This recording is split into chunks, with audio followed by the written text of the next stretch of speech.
अस्सलाम वालेकुम। देखती आंखों और सुनते कानों को मेरा सलाम। कैसे हैं आप सब? मैं बिल्कुल ठीक हूँ, अल्लाह का शुक्र। उम्मीद है आप भी सब खैरियत से होंगे। जी हाँ, बच्चे जा रहे हैं स्कूल। जिसना का दूसरा पीरियड था तो वो लेट गई, इसलिए आहिल भी साथ जा रहा है, वरना आपको पता है इजना तो अकेले चली जाती है। तो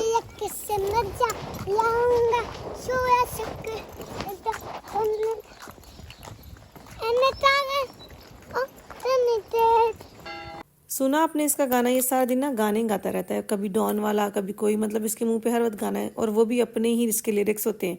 टोन वही होती है लेकिन इसने गाना पूरा गा लेना उसी में।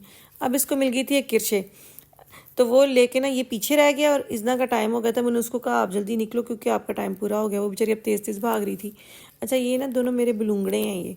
ये एक दूसरे के साथ इनका प्यार भी बहुत है और लड़ाई भी इतनी कि जब आहिल को चींची आती है ना तो इसको कर लेता है उल्टा, और फिर इसकी जो कमर पे मारता है ज़ोर ज़ोर से, लेकिन प्यार से, ये नहीं कि गुस्से से। उसको ना पहले उसकी बात कहेगा, उसको मेरी बात सुनो, मेरी बात सुनो। वो नहीं सुनेंगे फिर बस, फिर उसकी शामत। तो ये ना एक दूसरे के बगैर एक मिनट नहीं निकालते। अगर आहिल दोपहर को सो जाए ना तो इजना को टेंशन पड़ जाती है कि आहिल साहब क्यों सो गए, मैं किसके साथ खेलूँ। और अगर इजना ऊपर चली जाए मासी पास तो आहिल को होता है उसको नीचे बुलाओ, मैं क्या करूँ यहाँ पे, मुझे बोर हो रहा हूँ मैं, बुलाएं उसको नीचे। चलें जी।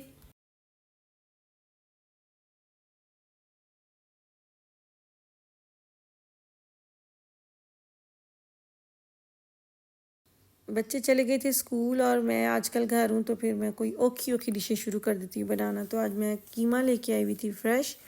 तो मैंने अब बड़े सारे काम कर रहे हैं यहाँ पे, कोई 2 घंटे खड़े होके ना। तो मैंने सबसे पहले तो मैं कोफ्तों का मसाला मिक्स कर रही हूँ। तो मैंने मंगवाया था, कोई 1 किलो से ज़्यादा कीमा था, उसका मैंने आधा कीमा जो है वो कोफ्तों पे निकाल लिए थे, आधे के मैंने आलू कीमा बना लिए थे। तो ये मैं, और ये मैं फ़्रेश धनिया भी साथ लेके आई थी, फ़्रेश धनिया पुदीना। तो उसकी अब चटनी भी बनाऊंगी क्योंकि मेरे घर में ना कबाब हो कुछ भी हो तो चटनी ज़रूर खाते हैं साथ, मतलब अपनी। हालांकि पिज़्ज़े पे कई किस्म के सॉस हैं, लेकिन जो ये ग्रीन वाली चटनी है ना, ये मेरे बच्चों ने और मैंने और मियाँ जी ने ज़रूर खानी है। चावल बने हैं या कबाब हैं या रोस्ट है, उसके साथ दही में ये मिक्स करके। तो जी मैंने सबसे पहले ये प्याज लिया था, उसमें हरी मिर्चें ली थी कि उसके लिए, कोफ्तों के लिए, और साथ सारे खड़े मसाले, मतलब ज़ीरा हो गया, सूखा धनिया और मेथी, और ये सारी चीज़ें मैंने ना चॉप कर ली थी। अदरक लहसुन का मैं पेस्ट डालती हूँ, और बाकी पाउडर वाले मसाले डाल के ना तो मैं कोफ्ते बना लूँगी। और यहाँ वही ड्राई जो हमारे मसाले होते हैं, हल्दी हो गई, कुटी हुई मिर्चें, और नमक और गरम मसाला, ये मैंने 4-5 चीज़ें डाली थी। और मैं ना कोफ्तों में किसी किस्म का कोई बेसन, कोई अंडा यूज़ नहीं करती। तो आप देखिएगा, मैंने अभी आपके सामने फ्राई करने, कोई मेरा जो है ना वो कोफ्ता टूटा नहीं था। तो मैं ना कोफ्ते जो है ना वो फ्राई करके डालती हूँ। कुछ लोग कच्चे भी डाल लेते हैं, मतलब मसाला भून के, लेकिन मैं ना इनको फ्राई करके फिर फ्रीज़ करती हूँ, फिर ज़्यादा ईजी हो जाता है। और इसके अलावा मैं इसमें जो ब्राउन प्याज भी डालती हूँ।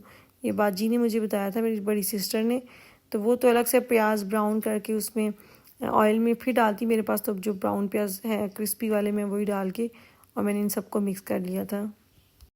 और ये जो कोफ्ते में बना रही है, मैंने आज नहीं मतलब बनाने, ये सिर्फ इसको फ्रीज़ करना है, इसलिए ताकि कभी भी कोई मेहमान आ जाए तो आप एमरजेंसी में, आपके पास टाइम नहीं होता, आप बस इसकी ग्रेवी बनाएं। और मैं एक इसको ना दरअसल फ्राई करके ना फिर फ्रीज़ करती हूँ। अब मैंने ये सारा मिक्स कर लिया ना, मैं अभी इसको ना हल्का हल्का ना चारों तरफ से हल्का ब्राउन करके ना फ्राई कर लूँगी। तो फिर जब आपके पास टाइम कम होता है, आप जल्दी से ग्रेवी बनाएं और इसको अंदर डालें। आप यकीन करें 20 से 25 मिनट में आपके कोफ्ते बन जाते हैं। वरना आप पहले वैसे सोचो ना कि आज कोफ्ते बनाने, तो बड़ा मुश्किल लगता है। लेकिन ऐसे मैं ना अब मेरे तकरीबन वैसे कोई 30 के बन गए थे इसके। तो मुझे अब टेंशन नहीं है, 2 बार बन जाएंगे आराम से। इसके बाद मैंने वो चटनी भी बना रही थी। चटनी में जी मैं यूज़ करती हूँ पुदीना, धनिया, हरी मिर्चें, प्याज, लहसुन और टमाटर, आधा टमाटर, और बाकी सूखा धनिया और अजवाइन और ज़ीरा। तो बहुत मज़े की बनती है। अच्छा, हम औरतों को ये काम ज़्यादा मुश्किल लगती है, इसमें बहुत टाइम लगता है। तो जिस दिन ये काम करने हो ना उस दिन और कोई काम नहीं होता।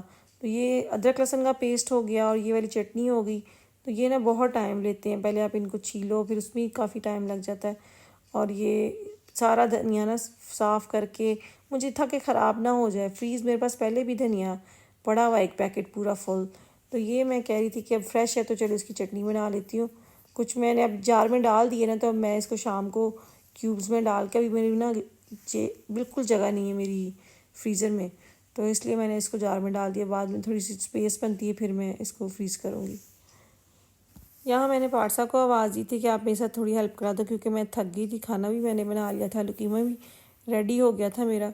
तो मैं उसको कहती प्लीज़ बिटो आके मेरे साथ बॉल बनवा दो, तो उसने हेल्प करवा दी। तो ये काम थोड़ा सा जल्दी फिनिश हो गया। और अभी इनको फ्राई करना रहता है। तो इसके काफ़ी सारे ना बन गए थे कोफ्ते। और मैंने इसमें फ्रेश धनिया भी डाल दिया था, मेरे पास मैंने काटा हुआ था ना, फिर फ्रेश धनिया भी एक्स्ट्रा जो है बाद में डाला था, उसका भी अपना ही टेस्ट होता है। तो इसके बाद जी मैंने इसको कर लिया फ्राई। अच्छा, जब ना हम छोटे थे ना तो सब्ज़ी वगैरह बिल्कुल नहीं खाते थे, अच्छी नहीं लगती थी। तो अम्मा से कहना अम्मा मैंने कोई नहीं खानी, तो उन्होंने आगे से कहना हाँ हाँ मैं बनाऊँगी तेरे लिए कोफ्ते हूँ, हैं तेन में पका के देनी कोफ्ते। और उस वक्त मैं बचपन में लगता था पता नहीं कोफ्ते कौन सी ऐसी चीज़ है जो अम्मा कह रही कि बना के दूँगी, मतलब बहुत मुश्किल चीज़ है। तो अब या इतने कोफ्ते बनाए हैं ना कि अब कोफ्तों से चिढ़ हो गई है। लेकिन ये है कि बस ये इसलिए बनाती हूँ कि कोई चलो कोई मेहमान आया तो आपने एक साथ बिरयानी बना ली है, कोई रोस्ट कर लिया, साथ एक चिकन का सालन हो गया और साथ एक कोफ्ते हो गए, मतलब एक डिश ज़्यादा हो जाए। लेकिन इतने के खा लिए ना कि अब और नहीं। वही हम अपने बच्चों से कहते हैं कि कसम से हम लोगों को ये सहूलतें मिली नहीं जो अब बच्चों के पास है। फ्रिजें इनकी भरी होती है, नट्स इनके पास है, फ्रूट इनके पास कोई 10 किस्म के। और हम लोगों को सिर्फ 3 टाइम रोटी मिलती थी, और उसमें भी सालन अपनी पसंद का नहीं मिलता। अम्मा ने कहा खाना तो खाओ नहीं थे वो पई जे रोटी, और फिर वही थक हार के वही खा लेते थे। मैं तो जब कोई सालन पसंद नहीं ना आता था, या अंडा फ्राई करके खा लेना, और यहाँ फिर ना वो दूध की जो मलाई होती थी ना उसको लगाना उसके ऊपर, रोटी के ऊपर डालनी चीनी, उसका रोल बना के खा लेना। ये हमारी खुराकें होती थी। उस दौर में ना रिवाज ही नहीं था इन डिशों का, हमने कभी देखी ही नहीं थी। मुझे याद है मैंने पहली बार कोफ्ते खाए थे, हम ना मेरे चाचू हैं तो उनका रिश्ता देखने लाहौर गए थे। उन लोगों ने ना कोफ्ते और अंडे बनाए थे, तो उस दफ़ा पहली बार खा के पता चलता ये होते हैं कोफ्ते, तो कभी देखे ही नहीं थे। और आपको पता है हमारी जब दावतें होती थी ना, कभी नान के जाना तो मामू ने दावत करनी, तो उन्होंने मीठे चावल बना लेने, या फिर ये चिकन वाला शोरबे वाला सालन वो बना लेना। और अगर गर्मियों में गए हैं तो फिर साथ आम काट लेने या सादे चावल बना लेने। ये हमारी दावत होती थी। और यही बहुत, ना कोई सलाद ना कुछ और, ना कोई 3-3 4-4 किस्म की डिशेस, बस 1-2 होती थी और उसी में बड़े खुश होते थे। और अब तो सब कुछ है, लेकिन वो टाइम ना बहुत मिस करते हैं हम।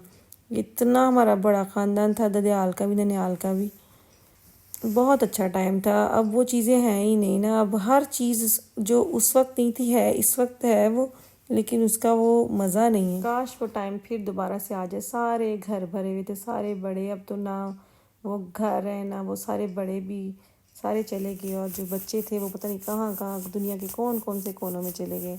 बहुत मिस करते हैं। हमारे बच्चों ने ये चीज़ें देखनी नहीं। वो कज़न्स कैसे आपस में घुल मिल के रहते थे, कैसे बड़ी बड़ी फैमिलियाँ, वो हमारे बच्चे नहीं देख सकते। हमने बहुत अच्छा टाइम देखा है। चले जी, ये देखिए कितना अच्छा मौसम, बाहर मज़े की बारिश हुई, ठंडा ठंडा। और मेरे कोई 2-3 घंटे हो गए हैं किचन में खड़े खड़े, मेरी अब हालत हो गई। तो बस मेरी अब रह गई रोटियाँ, वो बनेगी शाम को। तो मैं आपको ज़रा सा अपना उसका कीमे का भी लुक दिखा दूँ, मेरा क्या कीमे का क्या मैंने कैसा बनाया। और इसके बाद फिर मुझे इजाज़त भी दे दीजिएगा। और प्लीज़ अगर आप लोगों को मेरी वीडियो अच्छी लगती है तो लाइक के साथ कमेंट करके बताया करें। कल मुझे ना किसी ने पर्सनल व्हाट्सएप पे मैसेज करके पूछा जी नान की रेसिपी बता दें, तो अगर वही चीज़ आपने मुझसे किसी व्लॉग के मुतालिक पूछी है तो आप मुझे कमेंट्स में भी पूछ सकते हैं, मैं आपको ज़रूर रिप्लाई दूँगी। तो चलें जी, आप देखें मेरे कीमे का फाइनल लुक, कितना मज़े मज़े का। आलू मैंने ज़्यादा डाले थे क्योंकि मैं कीमा नहीं खाती, तो कीमा खाएंगे मियाँ, मैं खाऊंगी आलू। चलिए अपना बहुत सारा ख्याल रखिएगा, मुझे दुआ में याद रखिएगा। अल्लाह ताला आपकी ज़िंदगी में आसानियाँ पैदा करे और आपको भी तौफीक दे दूसरों की ज़िंदगी में आसानियाँ पैदा करने की। कल तक के लिए अल्लाह हाफिज़।